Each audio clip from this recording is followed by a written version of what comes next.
Dobar dan želim svima i drago mi je da se vidimo na još jednoj epizodi na mom YouTube kanalu Nešto se sprema. Dobro došli! Dragi moji, u jednoj od prethodnih epizoda pokazivala sam vama da ja u bilo kojoj zemlji gdje se nađem idem u kuhinsku prodavnicu. Šta sad ja držam u rukama? Zašto šerpe su na sprat? Zato što je ova šerpica, vidite, ima rupice. Ovo je za kuvanje na pari. Znate kako je zgodno? Tako da ne snimam ja to radi video, nego stvarno koristim to kod kuće.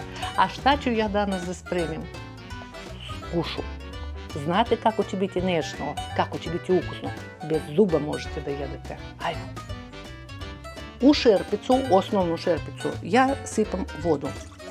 Negdje do pola. I tako će nam biti odlično. Stavit ću par listova lovora i stavit ću, evo, biber u zrnu. Malo ćemo da posolimo. Po želji možete dodati 1-2 čena bijelog luka. Ribu ćemo pripremiti tako da odsečemo glavu, sva piraje što nam ne trebaju. Tako.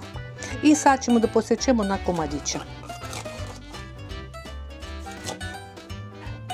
Posjeckanu ribu mi ćemo da posolimo, da popibirimo isključivo po vašem ukusu. Malko. Tako. Provrijela je voda, ali ona vri jako.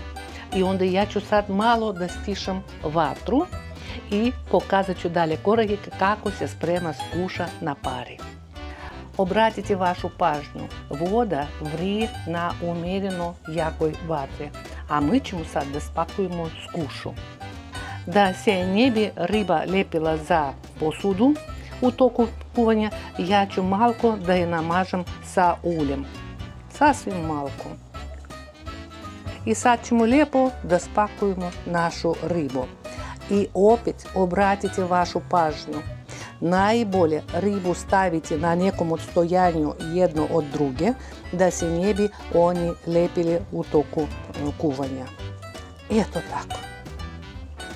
Sad ćemo posudu sa rupicama premazanu sa uljem stavit ćemo odozgo i obavezno da poklopimo.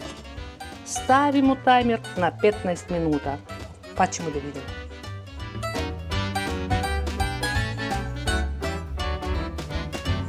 Riba na pare se skuša i sad ćemo da je poslužimo.